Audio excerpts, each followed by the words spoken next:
Hay frases que uno escucha y no entiende de inmediato. Frases que entran por el oído, bajan despacio y no explotan hasta que el silencio les da espacio. Mi hijo tenía 7 años. Tenía la boca llena de macarrones y me destruyó la vida en 12 palabras sin saberlo, sin quererlo, con la misma inocencia con la que un niño abre una puerta sin saber que al otro lado hay un abismo. Lo que les voy a contar hoy no es solo la historia de una traición. Es la historia de cómo un niño de 7 años, sin apuro y sin malicia, le devolvió a su padre la única cosa que nadie debería perder: la claridad. Antes de continuar, suscríbete al canal, activa la campanita porque todos los días tenemos nuevas historias. Deja tu like y cuéntanos en los comentarios desde qué ciudad nos estás viendo. Mi nombre es Valentín Izquierdo Montoya. Tengo 52 años y desde hace más de 25 trabajo como auditor fiscal en la Delegación Provincial de Hacienda. Soy un hombre de números. No de los números fríos que la gente imagina cuando escucha esa palabra, sino de los que cuentan historias, los que revelan cuando alguien miente, cuando algo no cuadra, cuando hay un hueco entre lo que se dice y lo que realmente ocurrió. He pasado décadas leyendo balances, cruzando fechas, identificando patrones donde otros solo ven columnas de cifras. Eso me lo enseñaron los años, y eso, sin que yo lo buscara, terminó siendo la herramienta que me salvó. Pero antes de los números estaba la vida. Y la vida ese martes tenía el aspecto de una tarde ordinaria de octubre. Era el 14 de octubre de 2023. Un martes frío del otoño castellano, de esos en que el sol se rinde a media tarde y las calles huelen a tierra húmeda y a castañas asadas en los puestos de la esquina. Yo había llegado a casa a las 2:30 antes de lo habitual, porque una reunión en la delegación se canceló sin aviso y decidí aprovechar para comer tranquilo. Encarnación no estaba. Eso no era raro. Llevaba meses llegando tarde, siempre con una explicación distinta pero con el mismo tono, el de quien repite algo que ya ensayó. Calenté la comida, puse la mesa para 2 y a las 3:45 escuché el sonido que me ordenaba el mundo cada tarde. El portón del edificio, los pasos pequeños en la escalera y luego la voz de Simón llamando desde el descansillo: «Papá, ya estoy». 7 años, el pelo revuelto, como siempre, la mochila roja colgada de un solo hombro, como si cargarla de los dos fuera un esfuerzo innecesario. Entró con esa energía que tienen los niños que todavía no conocen el cansancio, se lavó las manos porque yo se lo pedí antes de que llegara a la silla, y se instaló frente al plato con la concentración seria de quien tiene hambre de verdad. Comimos. Hablamos de lo que hablan un padre y un hijo de 7 años, el examen de mates que había salido bien, el compañero que le había dicho algo raro en el recreo, el partido del fin de semana. Yo escuchaba, respondía. Era una tarde como cualquier otra, o eso creía yo, porque los desastres, ya lo sé ahora, pocas veces avisan. Fue entonces cuando Simón levantó la vista del plato. No había urgencia en su cara, ninguna señal de lo que venía. Solo la expresión tranquila de alguien que acaba de recordar un detalle que también quería mencionar. Algo entre el examen y el partido. «Papá, ¿ese señor es tío nuestro?» Dejé el tenedor sobre el plato, despacio, no por alarma, todavía no. «¿Qué señor, hijo?» «El del carro gris, el que estaba con mamá antes de que yo llegara». El tiempo hizo algo extraño en ese instante. No se detuvo, porque eso no ocurre fuera de las películas. Pero sí se volvió más denso, como si el aire de la cocina hubiera ganado peso sin que nadie lo pidiera. Seguí mirando a Simón. Él ya había vuelto a comer. Para él era un detalle más del día, sin importancia, algo entre la nota del examen y lo del recreo. «¿Dónde los viste, Simón?» «En la calle de atrás del cole». El carro estaba parado y mamá estaba hablando con él. Pero cuando me vio a mí se puso seria, como cuando hago algo malo. Y luego el señor se fue y mamá me dijo que era alguien del trabajo. Silencio. Solo el sonido del tenedor de Simón raspando el fondo del plato. Pero la abrazó muy fuerte antes de que el carro arrancara. «Los del trabajo también se abrazan así, papá». Había una mosca en algún lugar de la cocina. Lo noté en ese momento sin querer, porque el silencio se volvió tan completo que cualquier cosa pequeña llenaba todo el espacio. La mosca, el grifo que goteaba levemente, el sonido de la calle 5 pisos más abajo y la voz de Simón serena, esperando una respuesta que yo todavía no había terminado de procesar. Sonreí. Le dije que sí, que a veces los compañeros de trabajo también se abrazan, que no era nada raro. Que terminara el postre, que luego teníamos que repasar las tablas del 6.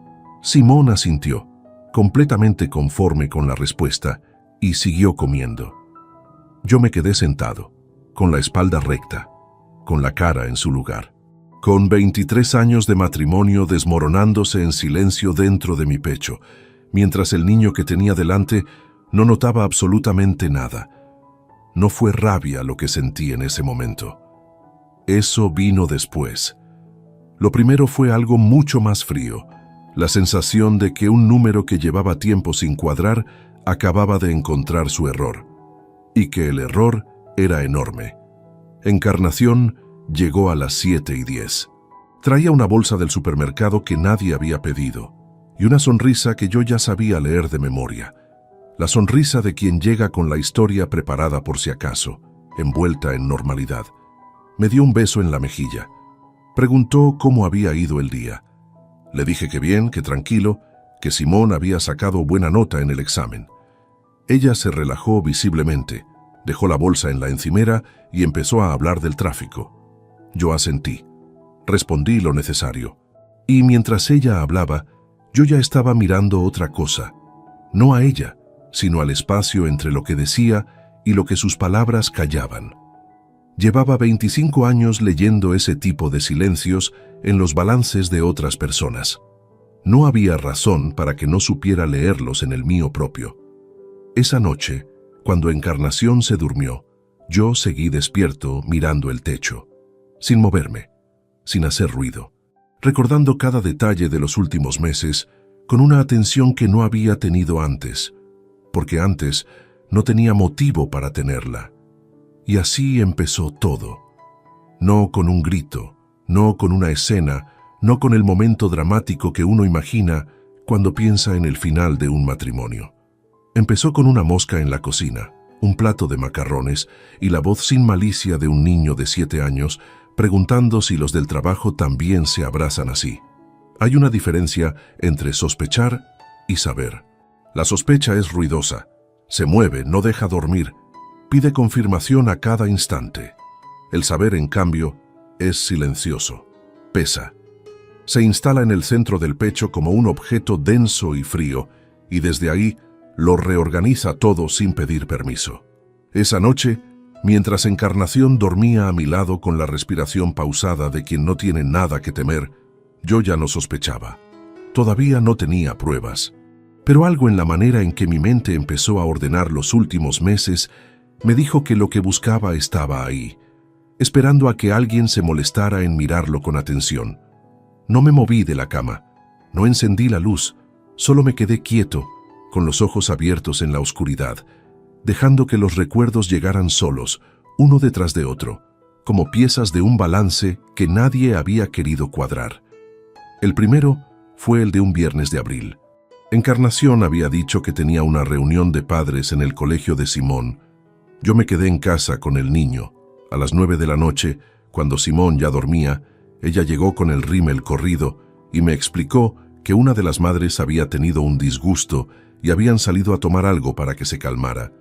Yo lo creí sin dudar. En ese momento, no había razón visible para no hacerlo. Pero esa noche, tumbado en la oscuridad, recordé que 2 días después recogí a Simón del colegio, y la tutora mencionó de pasada que la reunión de padres había sido la semana anterior. No la misma semana, la anterior. Dejé pasar ese recuerdo y llegó otro. Un sábado de junio en que Encarnación dijo que iba a casa de su amiga Soledad para ayudarla con unas cajas de la mudanza. Salió a las 11 de la mañana con ropa cómoda y volvió a las 7 de la tarde con el pelo recogido de forma diferente a como lo llevaba al salir. Nada llamativo, un detalle mínimo. Pero 3 semanas después, Simón me preguntó cuándo iban a visitar a Soledad, porque hacía mucho que no la veía. Esa misma tarde se lo pregunté a Encarnación. Dudó un segundo antes de responder que Soledad había estado muy ocupada con el trabajo. Solo un segundo de pausa, pero yo llevo décadas analizando declaraciones y sé exactamente lo que vale un segundo de duda en el momento equivocado. Los recuerdos siguieron llegando sin prisa, como si hubieran estado guardados en fila esperando su turno. El jueves 12 de octubre, apenas 2 días antes de la conversación en la cocina, Encarnación llegó a casa con un perfume que yo no le había regalado y que no reconocía entre los suyos. Era discreto, no llamativo, del tipo que alguien elige precisamente para que no llame la atención. Lo noté cuando se acercó a saludarme, pero lo archivé en ese compartimento mental donde uno guarda las cosas que prefiere no examinar demasiado de cerca. Ahora ese compartimento estaba abierto de par en par, y lo que encontraba dentro ya no admitía interpretaciones alternativas. Había otros detalles. Los fines de semana en que Simón se quedaba con Amelia, la vecina del cuarto piso, sin que yo lo hubiera pedido y sin que Encarnación lo explicara más allá de un «es que necesito salir un momento y no quiero molestarte». Yo no siempre estaba ocupado. A veces simplemente estaba en casa leyendo y el niño se iba igualmente. En su momento pensé que era un gesto considerado. Esa noche entendí que la ausencia de Simón no era por conveniencia de nadie. Era una condición necesaria para algo que yo no debía ver. Y luego estaba el asunto del teléfono. No fue un episodio concreto lo que me vino a la mente, sino una costumbre nueva que Encarnación había incorporado gradualmente durante los últimos meses. Llevarlo siempre encima, incluso en casa, incluso un domingo por la mañana en pijama. Antes lo dejaba en cualquier superficie. Antes yo podía pedírselo para buscar un número y ella me lo pasaba sin pensarlo 2 veces. Ahora si yo me acercaba mientras ella miraba la pantalla, la giraba con un gesto que pretendía ser natural. Pretendía, pero no lo era. Hay una pregunta que no tarda en aparecer cuando uno cuenta estas cosas. ¿Por qué un hombre que se pasa la vida profesional identificando anomalías no fue capaz de ver las suyas propias? Es una pregunta justa y merece una respuesta honesta. La verdad es que hay cosas que uno no busca porque hacerlo implicaría encontrarlas. Y hay vidas enteras construidas sobre la decisión silenciosa de no mirar demasiado de cerca determinadas esquinas. Yo había construido 23 años sobre esa decisión, no por cobardía, por fe. Porque cuando uno lleva más de 2 décadas levantándose cada mañana al lado de la misma persona, la fe se convierte en un hábito tan arraigado que roza la ceguera. Esa noche entendí el precio exacto de haberlo hecho. Me levanté a las 4:15 de la madrugada. Fui a la cocina con cuidado, sin encender las luces del pasillo. Me serví un vaso de agua y me quedé de pie frente a la ventana, mirando la calle vacía de abajo. El frío del suelo se colaba a través de los calcetines. Un autobús nocturno pasó a lo lejos, con las ventanas iluminadas y sin pasajeros visibles. Todo estaba quieto. Ahí, en ese silencio que huele a madrugada y a calefacción apagada, tomé la única decisión que tenía sentido. No iba a actuar desde el dolor, iba a actuar desde la información. Porque el dolor comete errores, y yo no podía permitirme ninguno. Había aprendido eso en mis primeros años de carrera, cuando un compañero con mucha más experiencia que yo me dijo algo que nunca olvidé del todo. Que un informe presentado con las manos temblando es un informe lleno de grietas, y que las grietas son lo primero que busca quien quiere desacreditarte. Ese hombre se llamaba Evaristo. Llevaba años jubilado, pero esa madrugada, de pie en la cocina con el vaso en la mano, le di las gracias en silencio. Volví a la cama antes de las 5. Encarnación seguía dormida en la misma postura. Yo me coloqué en mi lado, cerré los ojos y por primera vez en horas respiré despacio y con propósito. No iba a decir nada todavía, no iba a alterar ningún gesto, ninguna rutina, ninguna de las costumbres que habíamos acumulado en 23 años bajo el mismo techo. Iba a observar, iba a documentar, y cuando tuviera todo lo que necesitaba, sin fisuras y sin cabos sueltos, Entonces sí iba a moverme, pero no antes. Amanecía cuando por fin conseguí cerrar los ojos. En la habitación de al lado, Simón dormía con esa tranquilidad absoluta que solo tienen los niños que se saben queridos. Él no tenía idea de lo que había desatado con 12 palabras dichas entre un bocado y otro. Y yo pensé, antes de quedarme dormido, que si podía evitar que lo supiera algún día, lo evitaría. Esa mañana, cuando el despertador sonó a las 7:30, me levanté, me duché, me puse el traje de siempre y desayuné con Encarnación y con Simón, como si la noche anterior hubiera sido una noche cualquiera. Le pregunté a ella si necesitaba que recogiera algo de camino a casa. Le até los cordones a él antes de que saliera corriendo hacia la puerta. Les dije adiós a los dos desde el descansillo, con la misma voz de siempre. Y bajé al coche llevando dentro algo que ninguno de los dos podía ver. La calma metódica y precisa de un hombre que ya sabe exactamente lo que tiene que hacer y que no tiene ninguna prisa por hacerlo mal. Durante 25 años, mi trabajo consistió en encontrar lo que otros no querían que encontrara. No hablo de grandes fraudes ni de operaciones elaboradas al estilo de las películas. Hablo de algo mucho más común y mucho más humano. El error pequeño, la cifra que no encaja, el patrón que se repite 2 veces de más. La mayoría de las irregularidades fiscales no nacen de la genialidad del que defrauda. Nacen de la costumbre, de la confianza excesiva en que nadie va a mirar con suficiente atención. Eso lo aprendí en mis primeros años de carrera y con el tiempo se convirtió en un instinto que ya no podía apagar aunque quisiera. El miércoles 16 de octubre, 2 días después de la conversación con Simón, llegué a la delegación 40 minutos antes de lo habitual. Saludé al vigilante de entrada, subí por las escaleras en lugar del ascensor como hacía siempre, y me instalé en mi despacho antes de que los fluorescentes del pasillo terminaran de encenderse del todo. No abrí los expedientes de trabajo. Abrí el portal de banca online desde el ordenador personal que guardaba en el cajón inferior del escritorio, ese que usaba exclusivamente para asuntos propios. Teníamos 2 cuentas conjuntas, la corriente del día a día y la de ahorro donde ingresábamos cada mes una cantidad fija para imprevistos y para los estudios de Simón cuando llegara el momento. También había una cuenta a mi nombre, solo mía, donde domiciliaba la nómina de la delegación, y una tarjeta adicional vinculada a la cuenta corriente que Encarnación usaba para los gastos del hogar. Empecé por los movimientos de la tarjeta adicional, no porque esperara encontrar algo ahí de inmediato, sino porque es donde siempre empieza cualquier análisis serio, en el punto que parece más inocente. Los primeros 3 meses que revisé, enero, febrero y marzo de ese mismo año, mostraban un flujo habitual: supermercado, farmacia, gasolinera, algún comercio de ropa puntual. Nada fuera de lo ordinario. El importe medio mensual era consistente con lo que habíamos gastado en años anteriores, dentro de un margen razonable de variación. Pero en abril algo cambió. No de golpe. Así nunca cambia nada que valga la pena examinar. Fue gradual, casi imperceptible, para quien no estuviera buscando precisamente eso: una serie de cargos en establecimientos de hostelería que antes no aparecían con esa frecuencia. Restaurantes que no reconocía. Cafeterías a horas que no correspondían a ninguna rutina que yo conociera de Encarnación. Importes moderados, ninguno por encima de 80 euros, todos perfectamente razonables por separado.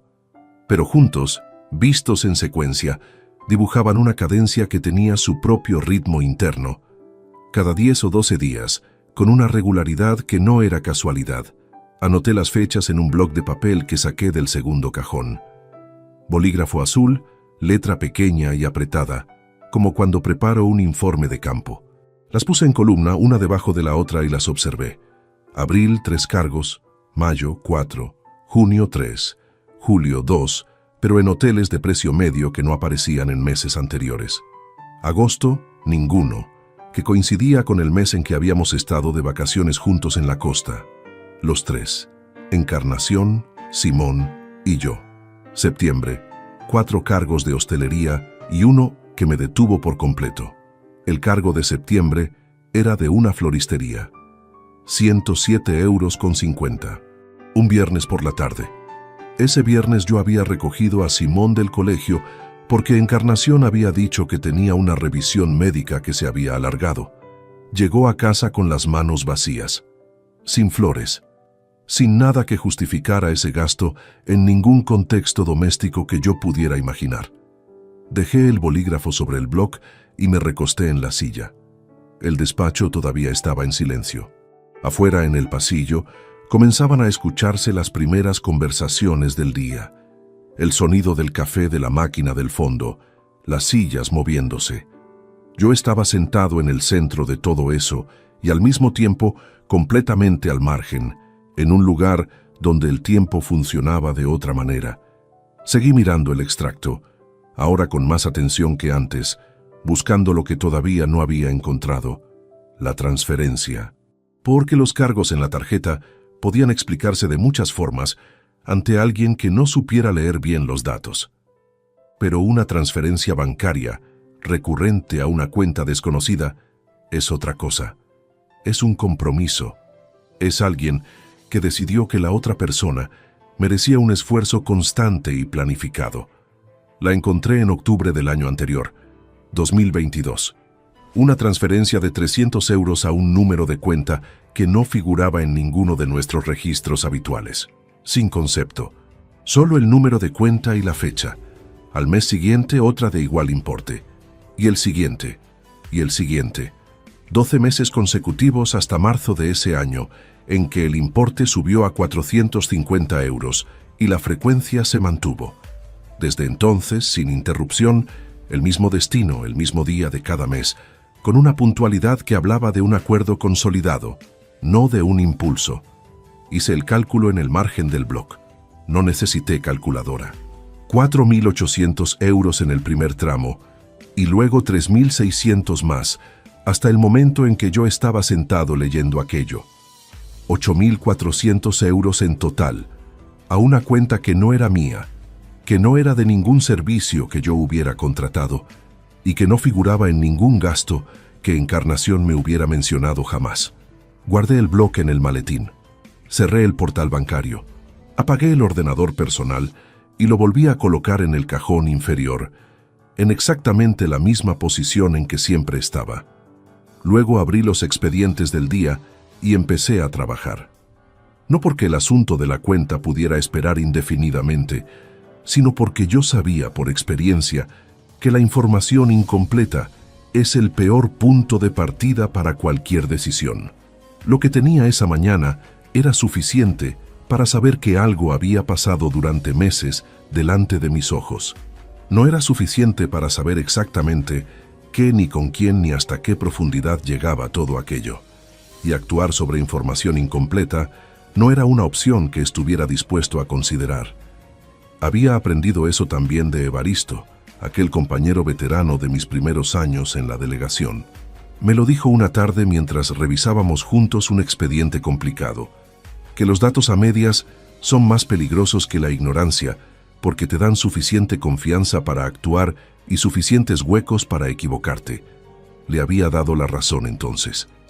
Esa mañana de octubre, con el maletín cerrado a mis pies y el expediente abierto sobre la mesa, le di las gracias una segunda vez. Esa tarde recogí a Simón del colegio como cualquier otro día. Fuimos andando hasta casa por la calle larga, la que pasa por la plaza, con la fuente de piedra que a él le gustaba rodear 2 veces antes de seguir. Lo escuché hablar del colegio, de sus compañeros, de una película que quería ver el fin de semana. Respondí a todo. Reí en los momentos correctos.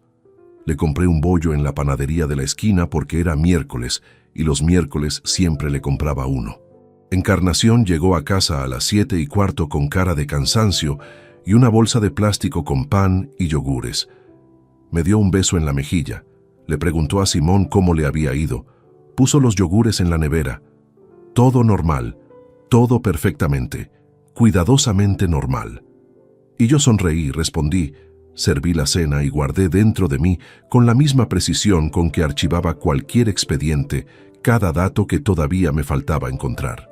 Hay una regla no escrita en el trabajo de auditoría que tardé años en comprender del todo. Nunca actúes sobre lo que crees que sabes.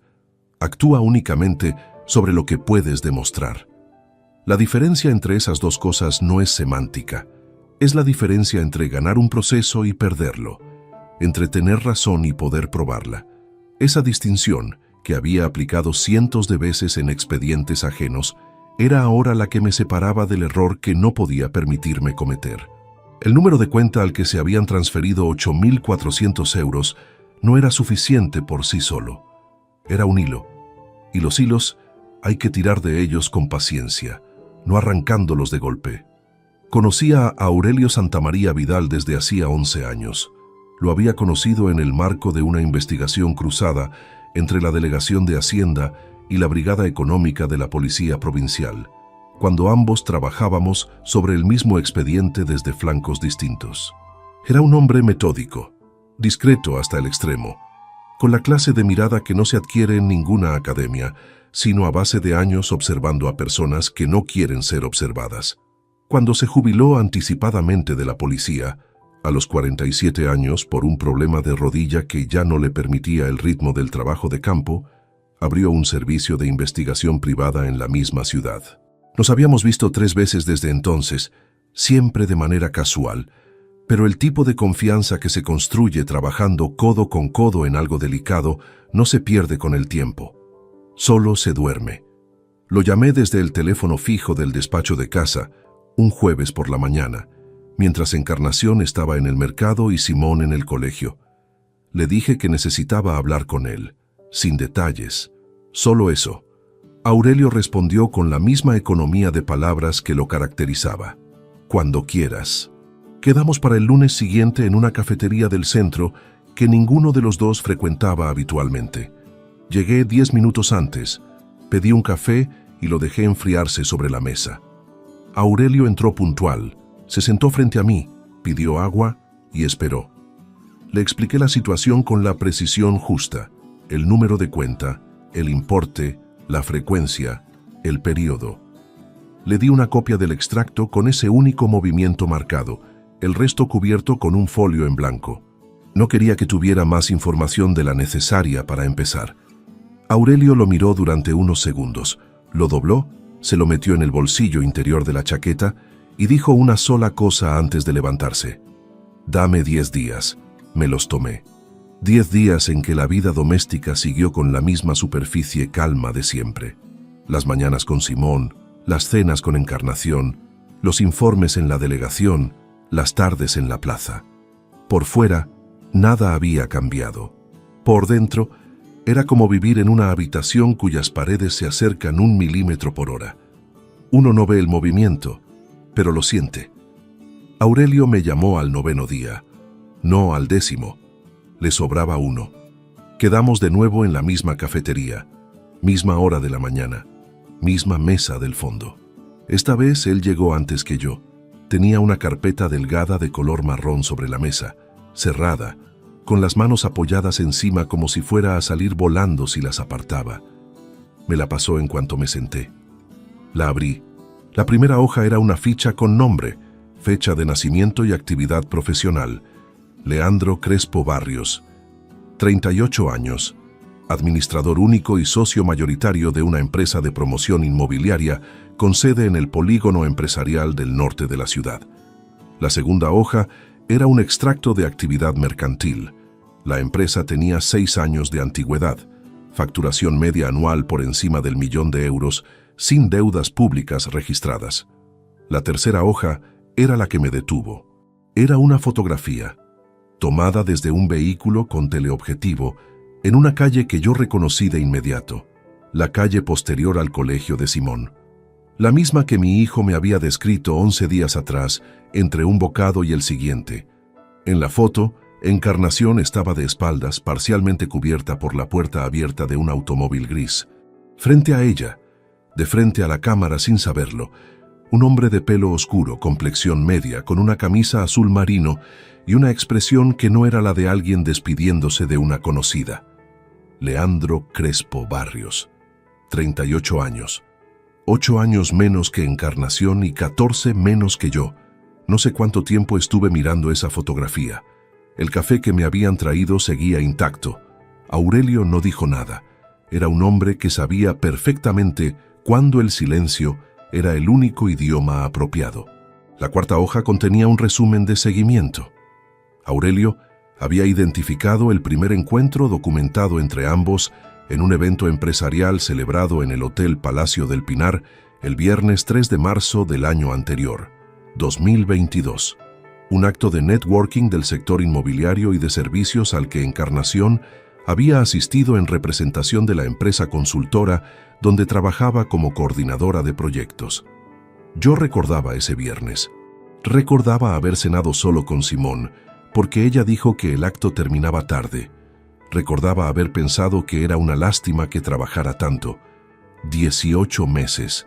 La relación llevaba 18 meses desde esa primera noche en el hotel del centro. 18 meses de viernes con excusas distintas, de cargos en restaurantes con horarios que no encajaban, de transferencias puntuales a una cuenta que ahora tenía nombre y apellidos. Doblé la carpeta, la coloqué sobre mis rodillas y le pregunté a Aurelio cuánto le debía por el trabajo. Me dio una cifra. Le transferí el importe esa misma tarde, desde una cuenta personal que Encarnación desconocía, abierta años atrás para gestionar una herencia menor de mi padre. No quería movimientos rastreables en los extractos conjuntos. Aurelio se levantó antes de salir, me puso una mano en el hombro un instante sin decir nada y se fue hacia la puerta con ese paso tranquilo suyo, el de quien ha visto demasiadas cosas como para que alguna todavía lo altere. Esa tarde llegué a casa antes que Simón.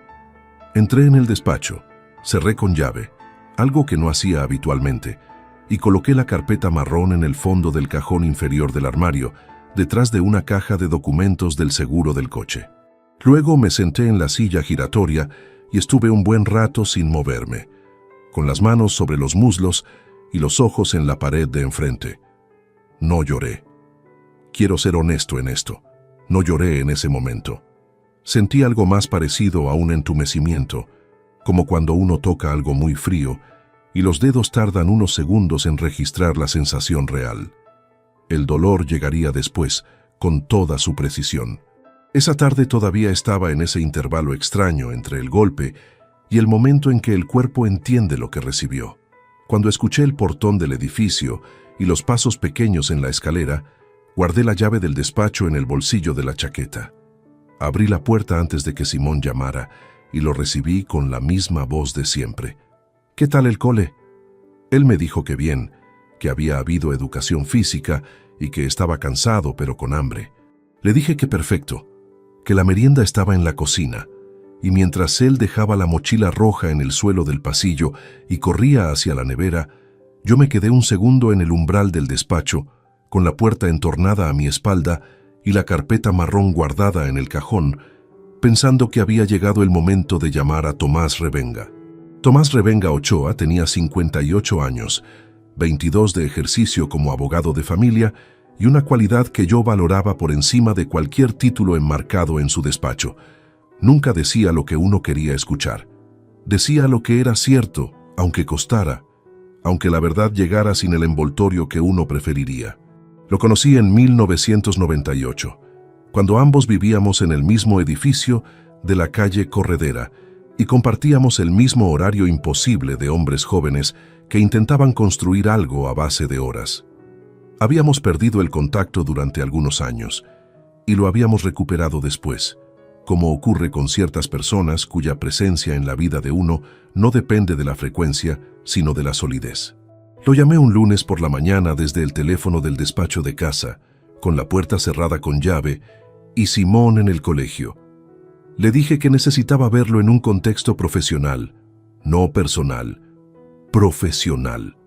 Tomás entendió la diferencia sin que yo la explicara y me citó para el miércoles siguiente a las 4 de la tarde en su despacho del centro.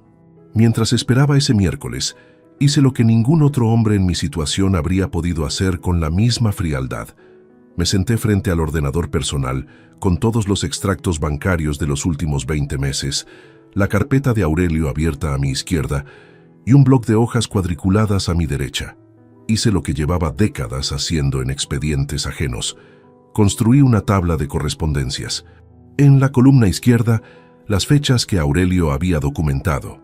Encuentros verificados, desplazamientos registrados, noches fuera de casa con coartada laboral. En la columna central, los cargos en la tarjeta adicional que coincidían con esas fechas. Restaurantes, hoteles de precio medio, una joyería en mayo que había pasado completamente inadvertida, entre otros gastos de ese mes. En la columna derecha, las transferencias mensuales a la cuenta de Leandro Crespo, que no eran transferencias directas a su nombre, sino a una cuenta de la que él era titular, según el cruce de datos que Aurelio había incluido en el dossier. El trabajo me llevó 2 tardes completas. Encarnación pensó que estaba revisando expedientes de la delegación. No era una suposición descabellada. Había noches en que realmente lo hacía. Esta vez, los expedientes eran otros. Cuando terminé la tabla, la revisé 2 veces de arriba a abajo antes de sumar. Era un hábito profesional que nunca había abandonado.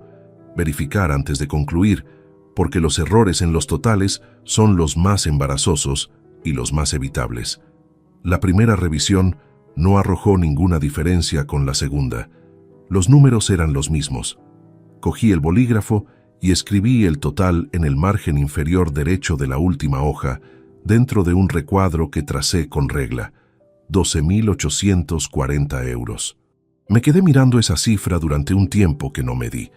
No porque me sorprendiera el importe en sí, que era significativo pero no devastador en términos absolutos, sino por lo que representaba cada euro desglosado en aquella tabla. Había restaurantes de un viernes en que yo había recogido a Simón del colegio y le había hecho los deberes de matemáticas en la mesa de la cocina. Había un cargo en un hotel de la Sierra un fin de semana de enero en que yo había llevado al niño al médico porque tenía fiebre alta y Encarnación había dicho que no podía cancelar un compromiso de trabajo. Había una transferencia del día de mi cumpleaños, el 22 de febrero, una fecha que no tenía ningún valor sentimental para Leandro Crespo Barrios, pero que para mí ahora quedaba marcada con algo que no voy a nombrar porque todavía duele nombrarlo. No era el dinero. El dinero era recuperable. Lo que no tenía reemplazo eran las horas que aquella tabla representaba. Horas de mi vida cotidiana, de la vida de Simón, de una rutina que yo había creído compartida y que en realidad había sido el decorado sobre el que se construía otra cosa completamente distinta. Guardé la tabla dentro de una funda de plástico transparente, la coloqué junto a la carpeta de Aurelio en el cajón del armario y apagué el ordenador. Luego fui a la cocina. Me serví un vaso de agua y lo bebí de pie junto a la ventana, mirando el patio interior del edificio, donde un vecino del segundo había sacado una silla para leer con la tarde encima. Todo estaba en su sitio. La vida del edificio continuaba con absoluta indiferencia por lo que ocurría dentro de mi cabeza. El miércoles llegué al despacho de Tomás puntual. Era un espacio ordenado y sin pretensiones, con estanterías de madera oscura hasta el techo y una mesa de trabajo que llevaba los arañazos naturales de 20 años de uso. Me gustaba ese despacho precisamente por eso.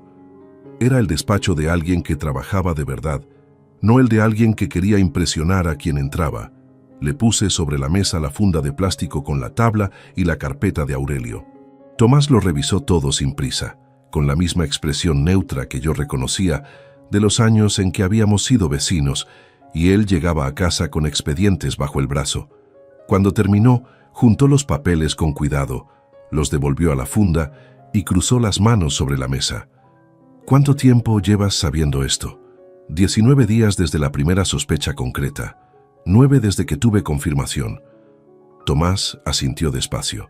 Luego me explicó, con esa claridad suya que nunca buscaba el eufemismo, cuáles eran las vías disponibles, qué podía acreditarse con lo que yo tenía, qué haría falta documentar adicionalmente para sustentar un proceso de divorcio con causa y con reclamación patrimonial. Los desvíos financieros eran relevantes, pero necesitaban respaldo en forma de documentación bancaria oficial, no solo extractos descargados en pantalla. El material de Aurelio era válido como orientación, pero en sede judicial necesitaría complementarse con informes que cumplieran los requisitos formales de prueba admisible. Le pregunté cuánto tiempo calcularía para tenerlo todo en orden.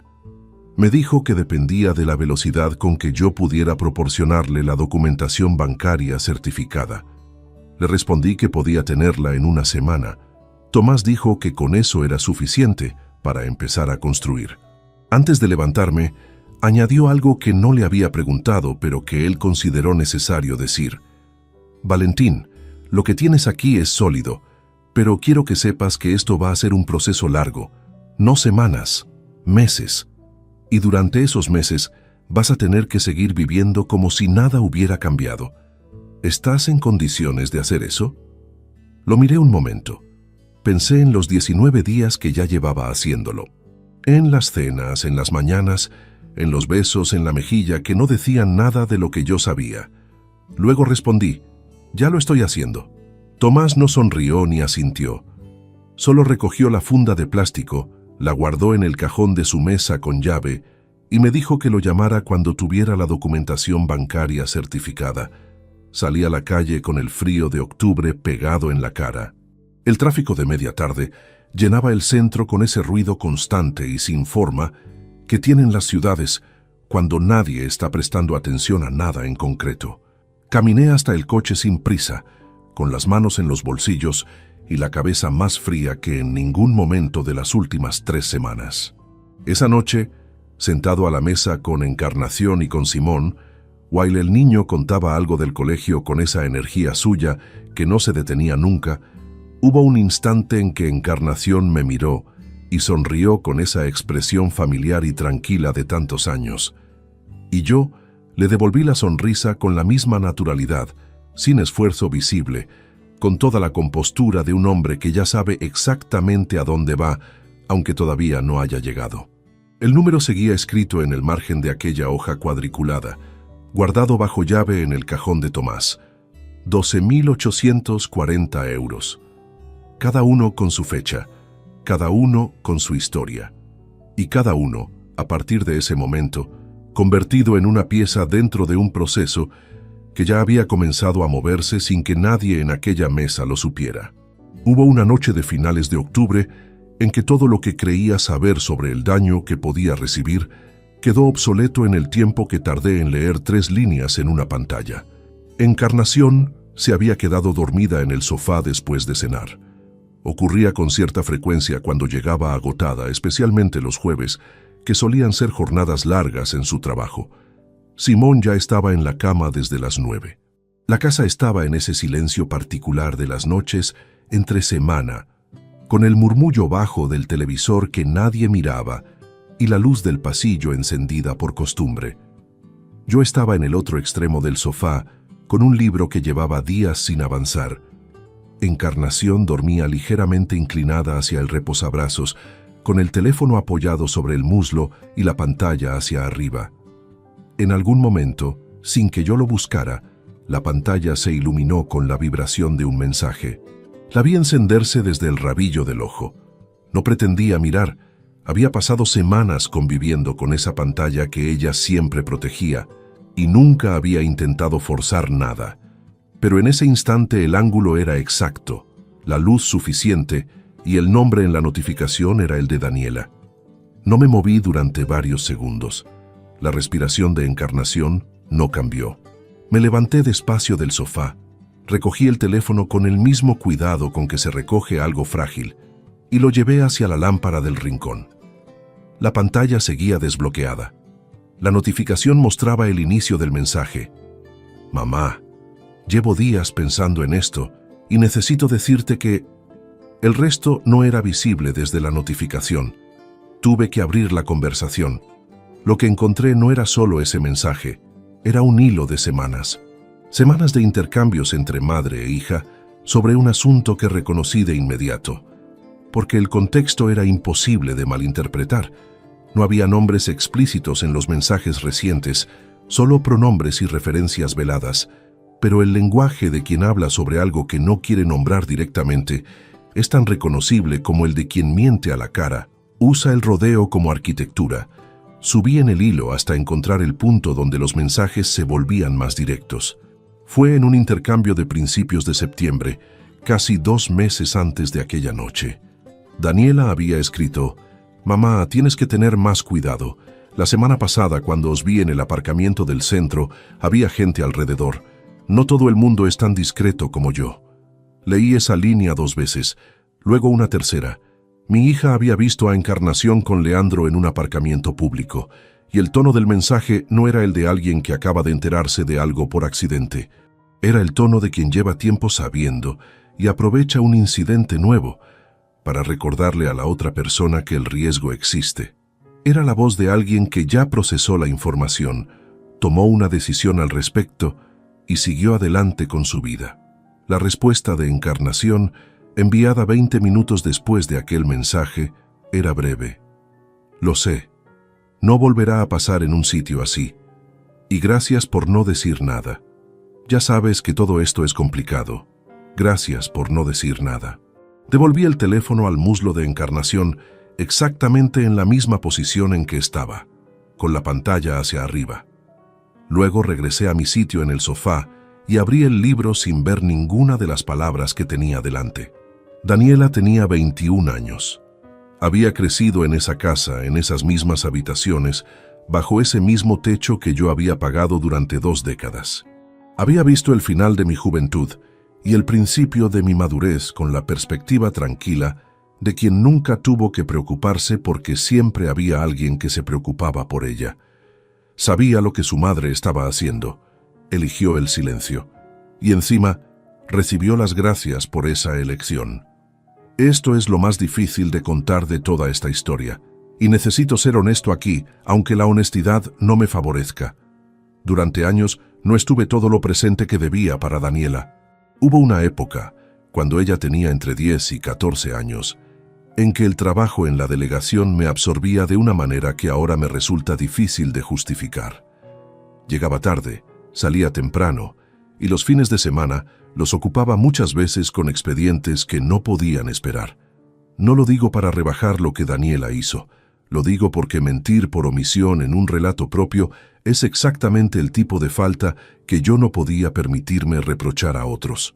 Mi ausencia en esos años no justifica su silencio, pero forma parte del mapa completo de lo que ocurrió, y ese mapa necesita mostrarse entero.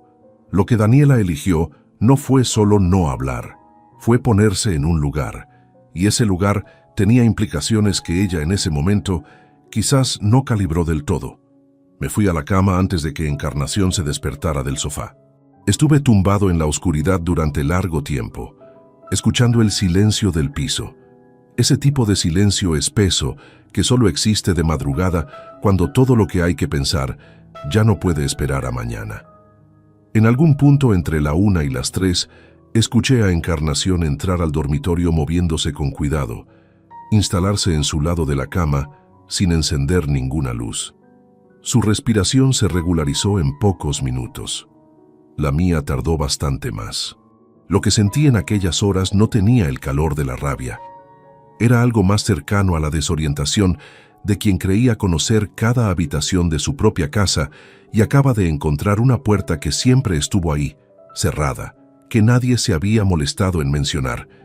No era solo el matrimonio lo que estaba construido sobre una base falsa, era parte del relato que yo mismo me había contado durante años sobre lo que significaba mi familia. Ese relato ahora tenía una grieta nueva, diferente en naturaleza a la primera y mucho más difícil de ubicar en cualquier columna de ninguna tabla. A las 6:15 me levanté. Me duché con el agua más fría de lo habitual porque necesitaba algo físico y concreto que me devolviera al presente. Preparé el desayuno de Simón. Cuando el niño bajó con el pelo revuelto y los ojos todavía cargados de sueño, lo senté frente al tazón de leche sin decirle nada innecesario y le até las zapatillas antes de que saliera corriendo hacia la puerta. Antes de cerrar el maletín esa mañana, abrí el bloc de hojas cuadriculadas y añadí una sola línea al final de las anotaciones con la misma letra de siempre. Daniela lo sabe desde al menos septiembre de 2023, posiblemente antes. Luego cerré el bloc, lo coloqué junto a los expedientes del día y salí a la calle. Había 2 cosas absolutamente claras desde ese momento. La primera, el proceso que avanzaba junto a Tomás continuaría exactamente como estaba previsto, sin alteraciones ni urgencias. La segunda, cuando llegara el momento, Daniela no estaría al margen de lo que vendría. Lo que ella había decidido guardar tenía un peso propio, y ese peso, tarde o temprano, iba a encontrar el lugar donde depositarse. Nadie guarda el silencio equivocado sin que ese silencio deje alguna marca. Ni siquiera los hijos. Hay una forma de cansancio que no aparece en ningún diagnóstico médico y que, sin embargo, es de los más agotadores que existen. El de mantener una versión de uno mismo que ya no se corresponde con nada real. No es el cansancio de trabajar demasiado ni el de dormir mal. Es el de sostener, hora tras hora, día tras día, una cara que no refleja lo que hay detrás. Los actores lo llaman trabajo. Yo lo llamé noviembre, porque así fue exactamente ese mes, un trabajo continuo y silencioso que empezaba en el momento en que sonaba el despertador y terminaba, si es que terminaba, en algún punto de la madrugada, cuando el agotamiento por fin vencía a todo lo demás. Las mañanas tenían su propia rutina inmutable. El desayuno, las zapatillas de Simón, el zumo de naranja que Encarnación se preparaba siempre antes de salir. Todo seguía en su lugar. Yo respondía preguntas, hacía comentarios sobre el tiempo o sobre el tráfico, escuchaba los planes del día con una atención que desde fuera parecía genuina. Encarnación no notaba ninguna diferencia, o si la notaba, la interpretaba como el cansancio ordinario de un hombre en la cincuentena que lleva demasiados años cargando expedientes. Quizás eso también era parte de por qué había llegado hasta donde había llegado. Yo llevaba tanto tiempo siendo predecible que cualquier variación en mi comportamiento encontraba una explicación doméstica antes de convertirse en sospecha. Hubo un martes a mediados de noviembre que guardo con una precisión que no he buscado deliberadamente.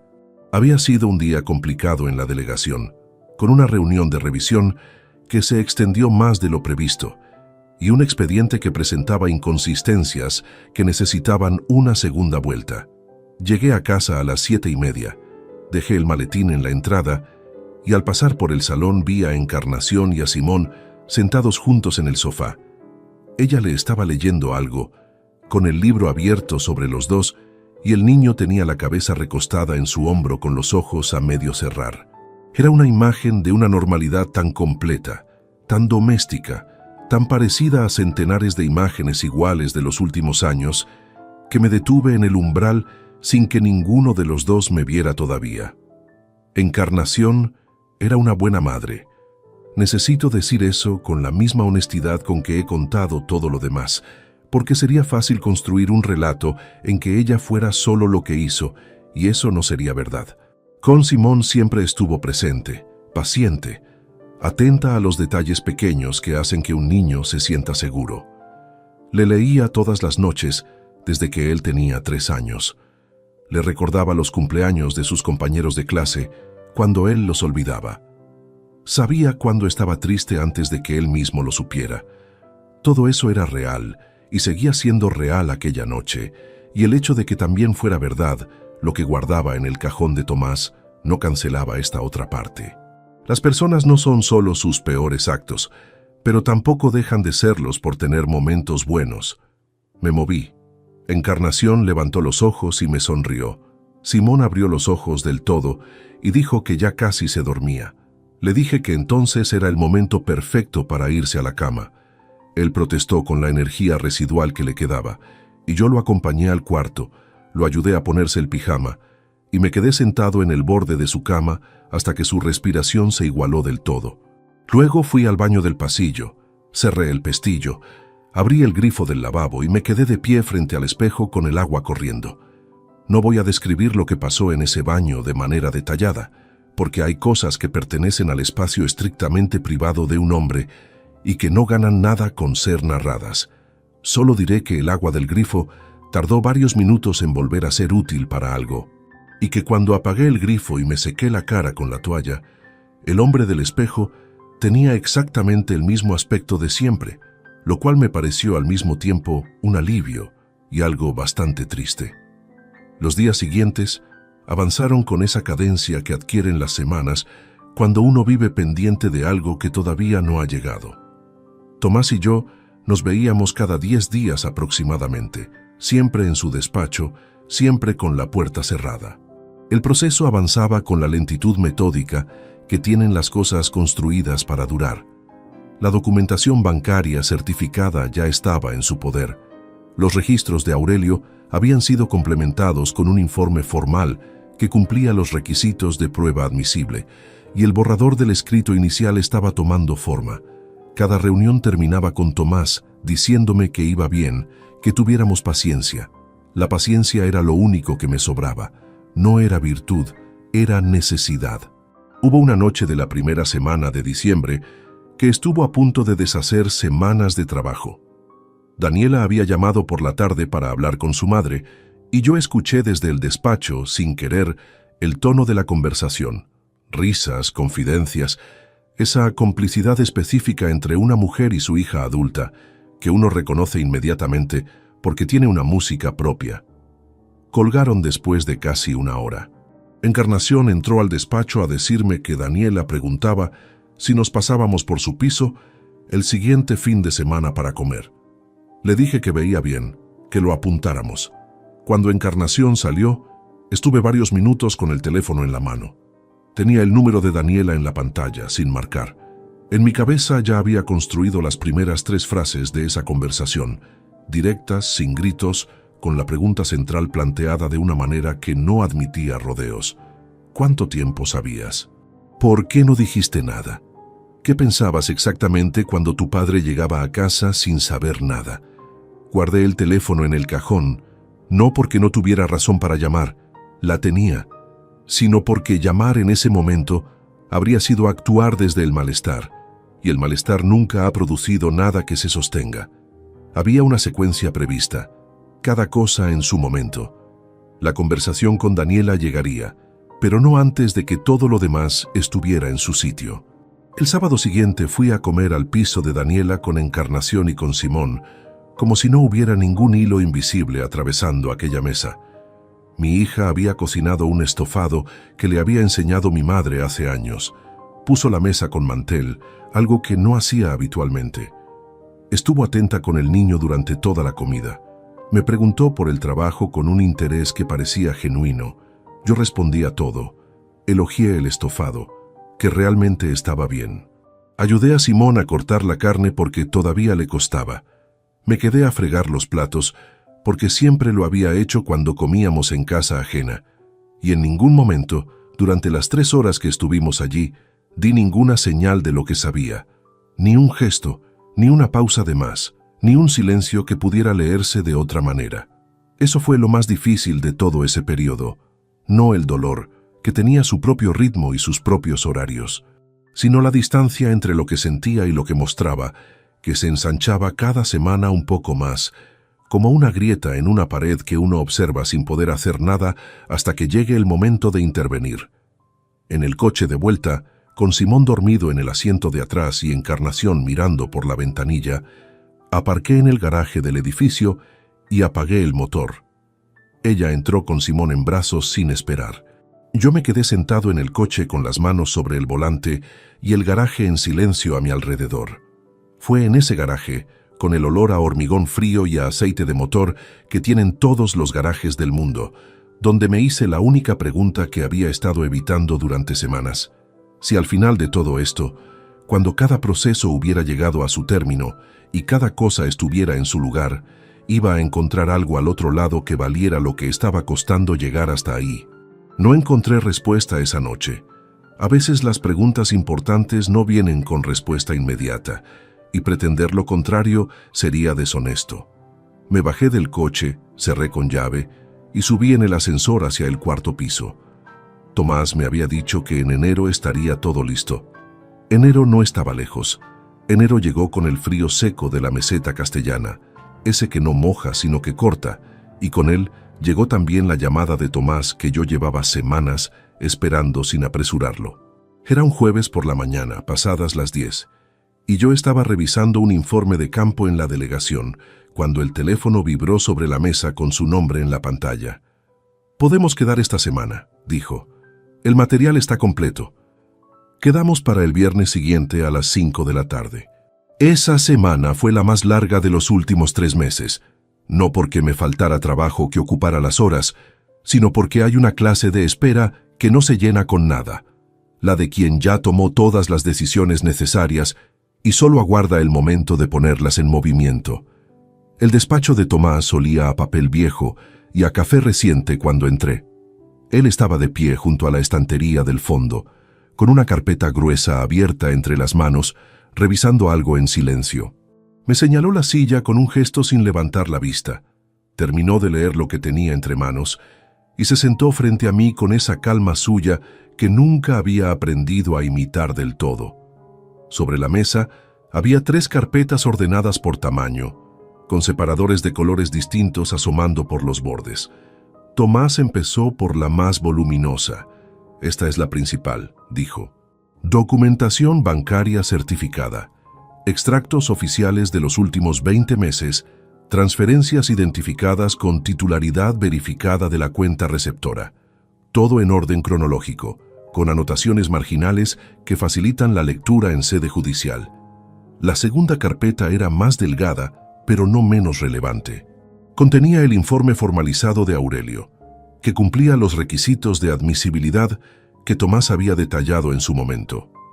Fechas documentadas, registros de localización, material fotográfico con metadatos verificables.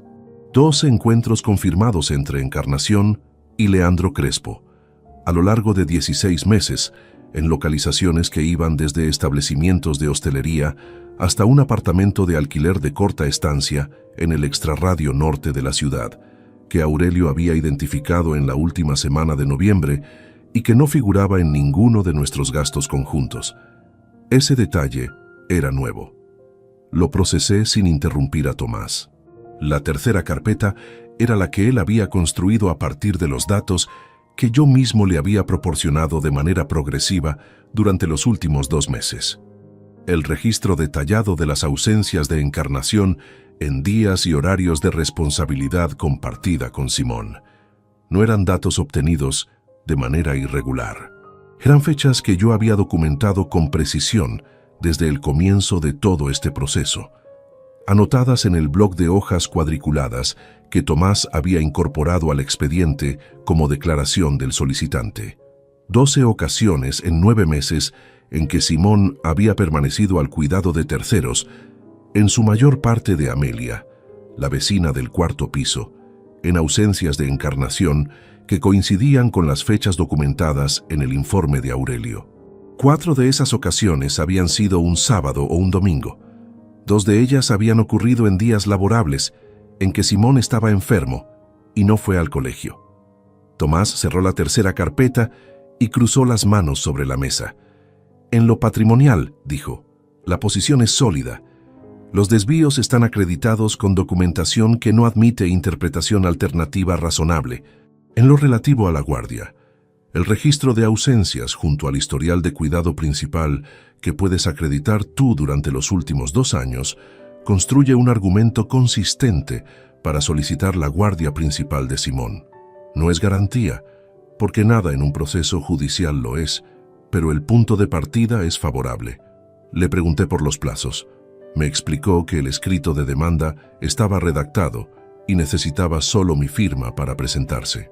Una vez presentado, Encarnación sería notificada formalmente y se iniciaría el procedimiento. Antes de eso, me recomendaba un paso previo que él consideraba estratégicamente conveniente. Una reunión de confrontación en su despacho, con él presente como testigo profesional en la que yo pudiera presentar la documentación directamente a Encarnación antes de que la recibiera por vía judicial. Le pregunté por qué. Porque la vía judicial es más larga, más costosa emocionalmente para todas las partes, y especialmente para el niño, respondió. Si en esa reunión Encarnación acepta los términos que vamos a proponer, el proceso puede resolverse de manera mucho más ordenada. Si no los acepta, presentamos la demanda al día siguiente y dejamos que los documentos hablen en el juzgado. De cualquier manera, tú llegas con todo en la mano. Ella llega sin saber qué hay sobre la mesa. Era una lógica impecable. Era exactamente el tipo de razonamiento que yo habría aplicado en cualquier expediente de trabajo. No forzar el conflicto cuando hay una vía más eficiente disponible, pero tener la posición de fuerza completamente consolidada antes de sentarse a negociar. Firmé el documento de autorización para la reunión esa misma tarde. Tomás llamaría a Encarnación durante la semana siguiente con un pretexto neutro. Una revisión de la situación fiscal del matrimonio, algo que no generara alarma, pero que justificara su presencia en el despacho de un abogado. No era mentira. Era, técnicamente, parte de lo que se iba a tratar. Salí a la calle cuando el cielo de enero ya estaba completamente oscuro, con ese azul profundo de las 5 de la tarde, en invierno que hace que las luces de los comercios parezcan más cálidas de lo que son. Caminé hasta el coche sin prisa. Las carpetas quedaban bajo llave en el despacho de Tomás, donde nadie que no debiera tener acceso podía encontrarlas. Esa noche, Encarnación llegó a casa con una energía inusual, casi luminosa, del tipo que uno asocia con alguien que lleva bien sus asuntos y no ve ninguna razón para anticipar lo contrario. Había comprado una botella de vino que no era para ninguna ocasión especial, solo porque tenía ganas, dijo. Puso música en la cocina mientras preparaba la cena. Cantó un poco, a media voz, una canción que yo recordaba de los primeros años de matrimonio. Simón cenó con apetito. Habló del colegio. Se rió de algo que contó con más dramatismo del que los hechos requerían. Encarnación lo escuchó con atención completa. Aplaudió en el momento oportuno. Le revolvió el pelo antes de mandarlo a lavarse los dientes. Yo cené, respondí. Participé en esa conversación de sobremesa con la misma presencia de siempre. Y mientras lo hacía, pensé en Tomás marcando el número de Encarnación durante la semana siguiente con el pretexto de una revisión fiscal. Pensé en ella respondiendo sin ningún recelo, anotando la cita en su agenda con la tranquilidad de quien no tiene nada que temer de un abogado que llama por un asunto rutinario. Pensé en lo que no sabía, en las 3 carpetas ordenadas sobre la mesa de Tomás, en el escrito redactado, firmado, listo para presentarse al día siguiente de esa reunión si ella decidía que no aceptaba nada. La botella de vino que había comprado seguía sobre la encimera, a medio terminar. Encarnación estaba de espaldas a mí, recogiendo los vasos del fregadero, sin ninguna razón visible para estar en guardia. Y yo, sentado a esa mesa que conocía desde hacía 23 años, supe con una claridad que no necesitaba ningún número para respaldarse que el tiempo de esperar había terminado. Tomás llamó a Encarnación el martes siguiente, a media mañana, desde el número de su despacho. Yo estaba en la delegación cuando me envió un mensaje escueto confirmando que había hablado con ella. Había aceptado la cita sin preguntas, con el tono despreocupado de quien anota un compromiso administrativo rutinario. Quedaron para el jueves a las 4:30 de la tarde. El jueves amaneció con una niebla baja que no se levantó en todo el día. Yo entré a la delegación a mi hora habitual. Trabajé toda la mañana con una concentración que me sorprendió a mí mismo. Comí un bocadillo en el despacho porque no tenía apetito para nada más elaborado, y a las 3:15 me levanté, me puse la chaqueta, recogí el maletín y salí. Llegué al despacho de Tomás 40 minutos antes que Encarnación. Las 3 carpetas estaban sobre la mesa exactamente donde las había dejado la semana anterior, con los separadores de colores en el mismo orden. Tomás tenía también preparado un segundo juego de documentos en una carpeta adicional, más delgada, que él describiría si la situación lo requería. Esa carpeta contenía, entre otras cosas, la captura del hilo de mensajes entre Encarnación y Daniela, obtenida de manera que Tomás había verificado que era legalmente utilizable como declaración del solicitante. Nos sentamos. Tomás repasó en voz baja el orden en que presentaría el material. Yo escuché, asentí en los puntos que correspondía asentir, y cuando terminó de hablar nos quedamos en silencio durante un par de minutos. El reloj de pared del despacho marcaba las 4:18. Encarnación llegó a las 4:27. Entró con el abrigo puesto, el bolso cruzado al hombro, una expresión neutra de quien viene a resolver un trámite. Saludó a Tomás con cortesía, y a mí con la naturalidad de siempre, y se sentó en la silla que había frente a los dos, sin que nadie se lo indicara explícitamente. Tomás empezó a hablar. Fue directo, sin preámbulos innecesarios, con el tono profesional y sin carga emocional de quien ha tenido esa conversación suficientes veces como para saber que los rodeos no sirven a nadie. Explicó quién era en ese contexto, en qué calidad estaba presente y cuál era el motivo real de la reunión. Luego abrió la primera carpeta y la colocó sobre la mesa en la dirección de Encarnación. El cambio en su cara no fue inmediato. Tardó unos segundos, los que necesitó para procesar lo que estaba viendo. Primero fue el fruncimiento leve de quien no entiende, luego algo más parecido a la cautela, y luego cuando sus ojos recorrieron la primera hoja y reconocieron los números y las fechas, algo que no era ninguna de las dos cosas anteriores. «Esto no es lo que parece», dijo. La voz era firme todavía, pero tenía una grieta en el borde que yo reconocí porque llevaba 23 años escuchando esa voz en todas sus variantes. Tomás no respondió a eso. Simplemente pasó a la segunda carpeta y la abrió en la misma dirección. Las fotografías del informe de Aurelio, las fechas documentadas, los nombres de los establecimientos con sus cargos correspondientes. Encarnación apartó los ojos de los papeles y me miró directamente por primera vez desde que había entrado. «Valentín», no dije nada. No había nada que decir que los documentos no estuvieran diciendo con más precisión. Lo que vino después fue el desmoronamiento por capas que tiene la negación cuando ya no tiene dónde apoyarse. Primero intentó cuestionar la legitimidad del material, cómo había sido obtenido. ¿Qué derecho tenía yo de haber encargado algo así sin decirle nada? Tomás respondió a eso con la calma técnica que corresponde a quien conoce la ley mejor que la persona que la invoca mal. Luego vino la minimización, que no era lo que parecía, que había contexto, que las cosas entre nosotros llevaban años sin funcionar y ella se había sentido sola de maneras que yo nunca había querido ver. Escuché esa parte sin interrumpir, porque era parcialmente cierta y porque la verdad parcial merece al menos el espacio de ser dicha. Después llegaron las lágrimas. No voy a describir eso con más detalle del necesario, porque no es el tipo de imagen que uno elige conservar de alguien con quien compartió 23 años. Solo diré que fueron reales, no calculadas, y que eso no cambió nada de lo que había sobre la mesa. Fue en ese momento, cuando Encarnación buscó el teléfono en el bolso, cuando yo entendí lo que iba a ocurrir a continuación. Marcó el número de Daniela y habló en voz baja, dándome la espalda a medias, con frases cortas y urgentes. Tomás y yo esperamos en silencio. Daniela llegó 20 minutos después. Entró con la energía acelerada de quien viene a resolver una emergencia cuyo contenido todavía no conoce del todo. Vio a su madre en la silla, con los ojos enrojecidos, vio los documentos sobre la mesa.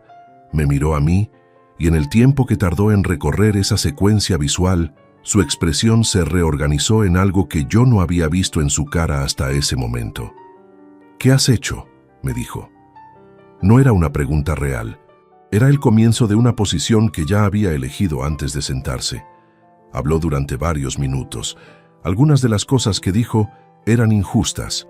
Algunas eran dolorosas de escuchar, no por ser injustas, sino por contener fragmentos de verdad que yo mismo había reconocido en momentos anteriores de este proceso, que había trabajado demasiado, que había habido periodos en que no estuve presente de la manera que debía, que la distancia emocional también tiene consecuencias. Todo eso era verdad. Nada de eso era el argumento que ella creía que era. Cuando Daniela terminó de hablar, Tomás abrió la cuarta carpeta, la más delgada, sin ningún comentario adicional. La colocó frente a ella en la misma mesa.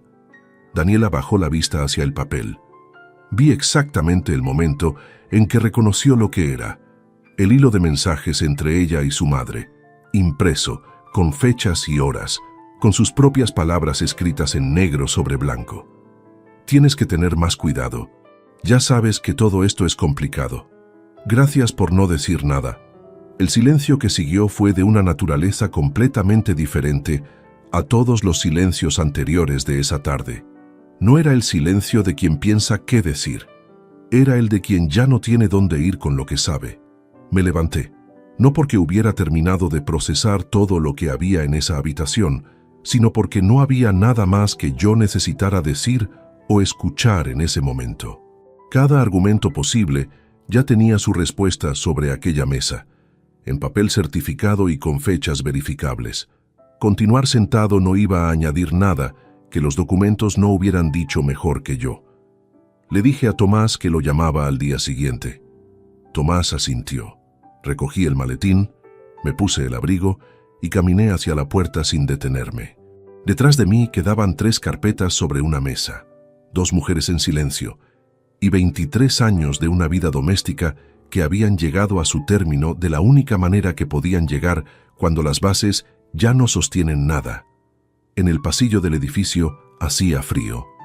Bajé las escaleras a pie como hacía siempre y salí a la calle donde la niebla de la mañana había dejado paso a una oscuridad limpia y seca que olía a invierno sin concesiones. Caminé hasta el coche, arranqué el motor y conduje hasta el colegio de Simón porque era jueves y los jueves siempre lo recogía yo. Estaba esperándome en el portón con la mochila roja en el hombro y esa expresión suya de quien tiene muchas cosas que contar y no sabe por cuál empezar. Me dio la mano al subir a la acera y empezamos a caminar. No dije nada durante el primer minuto. Él tampoco. Luego me preguntó si podíamos parar en la panadería de la esquina. Le dije que sí. Era jueves. Los procesos judiciales tienen su propio tiempo. No el tiempo de las personas, que es urgente y emocional y lleno de bordes irregulares, sino uno más lento y más metódico, construido sobre plazos y notificaciones y traslados de documentación entre despachos que no se conocen entre sí, pero que comparten el mismo lenguaje formal. Yo conocía ese ritmo por mi trabajo. Sabía que la impaciencia no lo acelera y que la ansiedad no modifica ningún plazo. Lo que sí modifica los resultados es la solidez del material con que uno llega. Y en eso nuestra posición no tenía fisuras visibles. Encarnación no aceptó los términos en el despacho de Tomás aquella tarde de enero. Era previsible. Las personas raramente aceptan en caliente lo que las obliga a ceder en frío. Salió de esa reunión sin firmar nada, con Daniela a su lado y la expresión de quien todavía no ha terminado de calcular sus opciones. Al día siguiente, Tomás presentó la demanda. Lo que ocurrió durante los meses siguientes no fue un drama, fue un procedimiento. Y los procedimientos, cuando están bien construidos, tienen una lógica interna que no necesita intervención emocional de ninguna de las partes para avanzar. Encarnación contrató a una abogada, Inmaculada Soria Vega, 44 años, con despacho en el centro. Era una profesional competente, según me dijo Tomás después de revisar sus primeras comunicaciones, pero llegaba tarde a una partida que ya estaba muy avanzada. El material que teníamos no dejaba espacio para la contestación efectiva en los puntos centrales. Los desvíos financieros estaban acreditados con documentación bancaria oficial, las fechas no admitían interpretación alternativa y la titularidad de la cuenta receptora era verificable por cualquier perito designado por el juzgado. Inmaculada podía trabajar los márgenes. Los márgenes no cambian el resultado central. El proceso de mediación previa, obligatorio por ley en procedimientos con menores, tuvo lugar en febrero. Fue una sesión única. El mediador, un hombre de unos 50 y tantos años, con el cansancio tranquilo de quien lleva décadas en eso, intentó encontrar un punto de acuerdo sobre la custodia. Encarnación solicitaba custodia compartida. Yo, con el respaldo del registro de ausencias documentado por Tomás y el historial de cuidado principal, que podía acreditar, solicité la custodia principal de Simón con régimen de visitas para la madre. La mediación no llegó a acuerdo. El asunto pasó al juez. Quiero ser exacto en algo que me parece importante contar. Durante todo ese periodo, Encarnación siguió siendo la madre de Simón. Eso no lo borró ningún documento ni ningún proceso.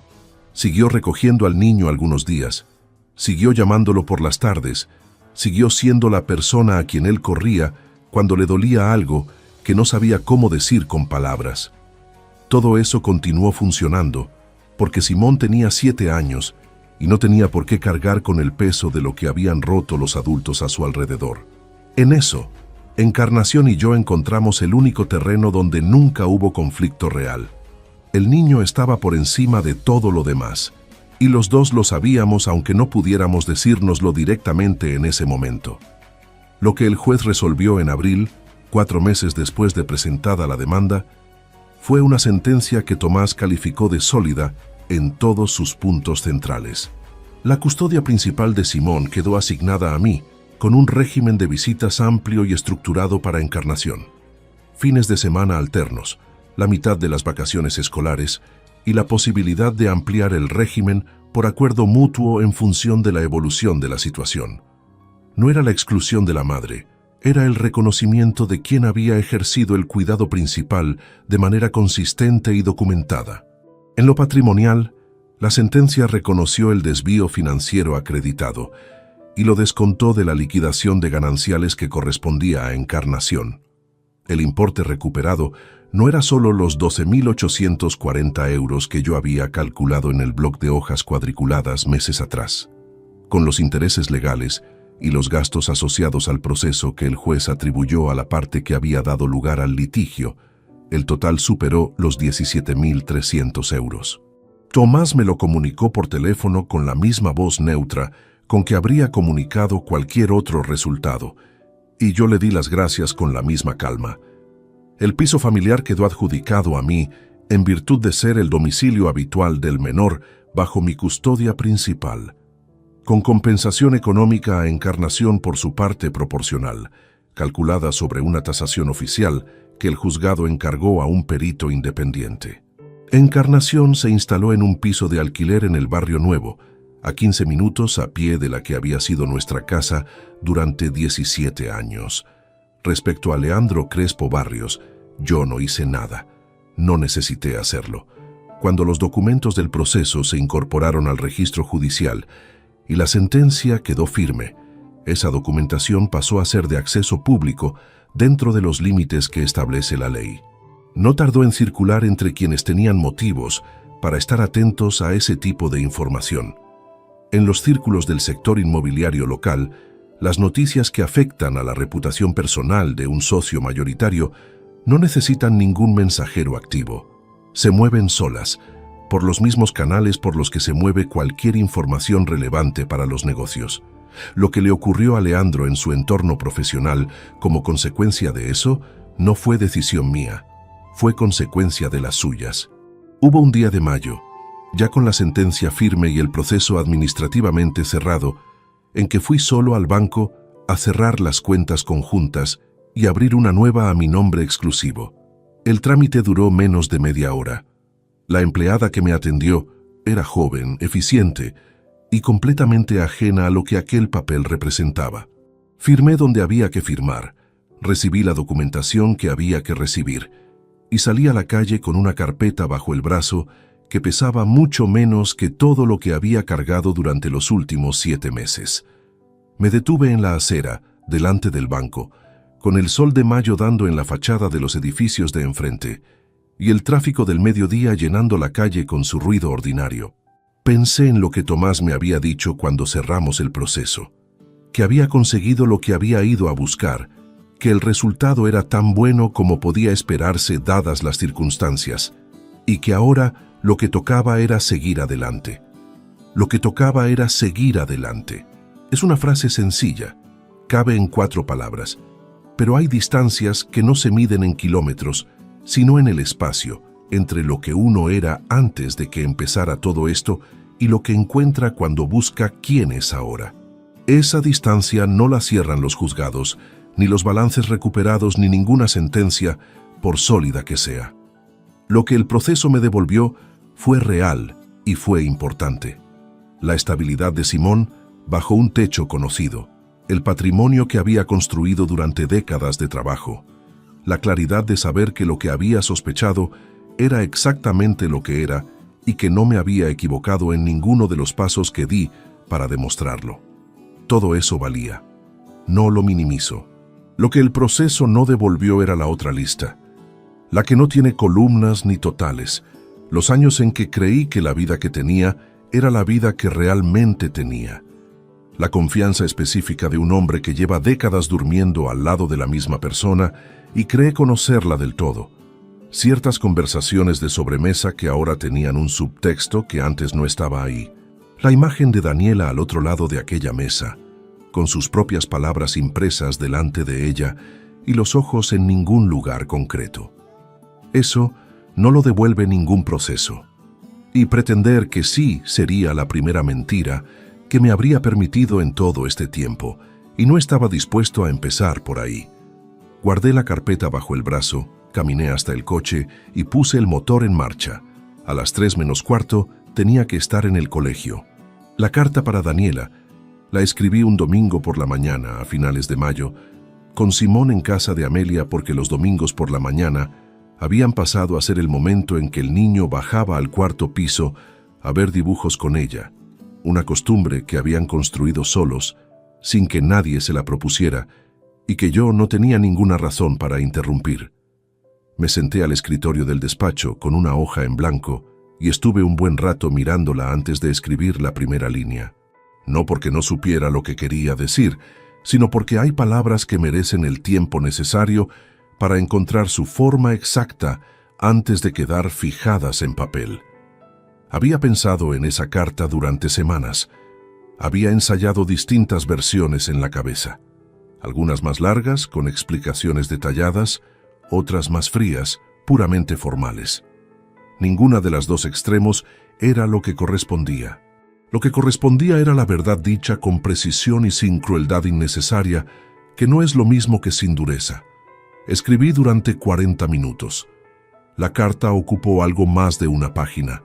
No acusaba, no enumeraba agravios, explicaba, con la misma claridad con que yo había aprendido a redactar cualquier documento importante, cuál era mi posición y cuáles serían sus consecuencias prácticas a partir de ese momento.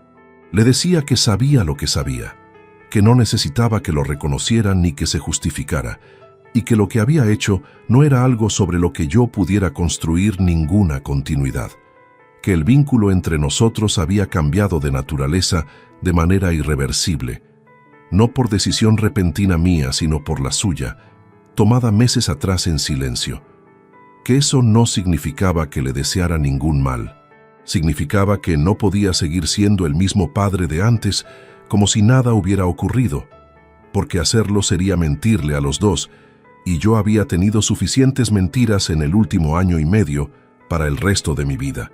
Al final de la carta, añadí una sola línea que no había planeado escribir, y que sin embargo fue la que salió con más naturalidad de todas.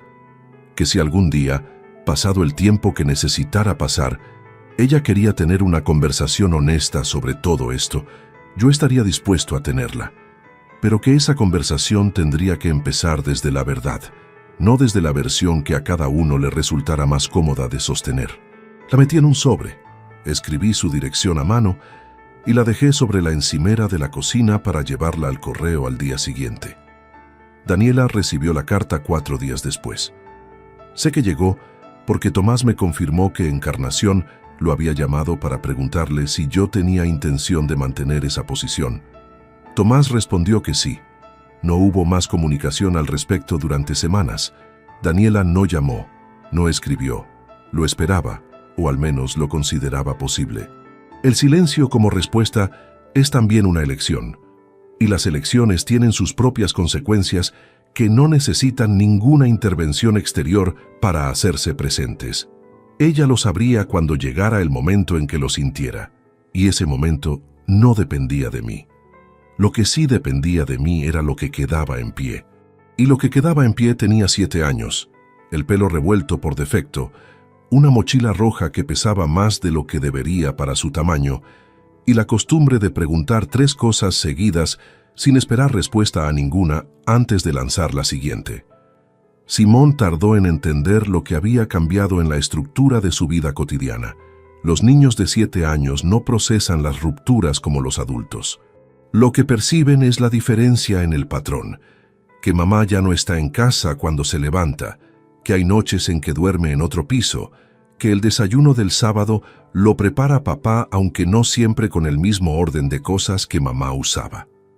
Hubo una tarde de marzo, todavía en pleno proceso judicial, en que Simón me preguntó si mamá y yo estábamos enfadados.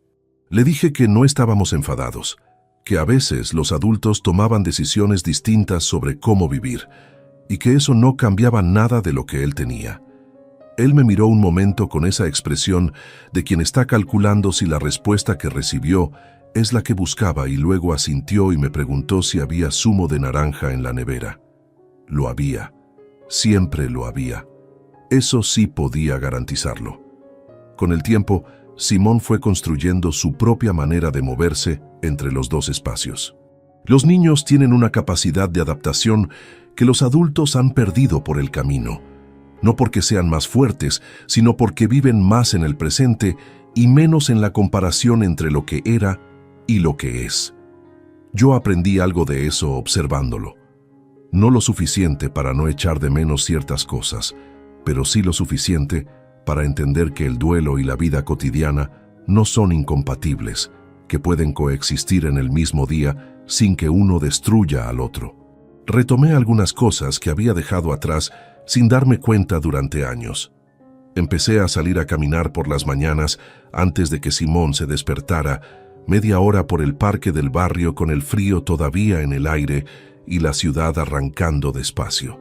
Recuperé el contacto con un par de personas que habían quedado sepultadas bajo las obligaciones de una vida que siempre tenía algo más urgente que hacer. Leí libros que no eran informes. Pequeñas cosas que no resuelven nada grande, pero que devuelven al día una textura que se había vuelto demasiado lisa.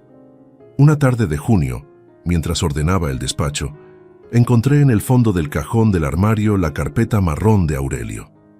La sostuve un momento en la mano. Ya no contenía nada que no estuviera resuelto. La abrí de todas formas. Saqué la primera fotografía, la que mostraba a Encarnación de espaldas en la calle posterior al colegio de Simón, y la miré durante unos segundos. Luego la coloqué de nuevo dentro.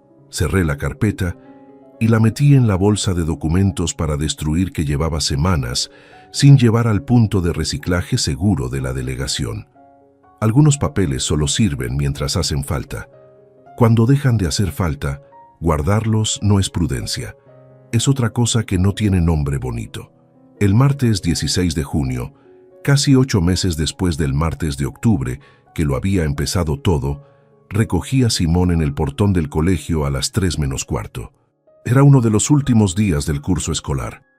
El sol de junio en la meseta tiene esa calidad particular que lo aplana todo un poco, que hace que los colores sean más directos y las sombras más nítidas.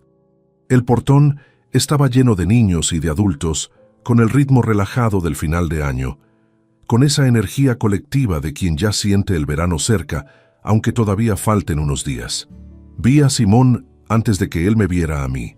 Salió entre un grupo de compañeros con la mochila roja colgada de un solo hombro, como siempre, con el pelo revuelto y la camisa medio por fuera del pantalón.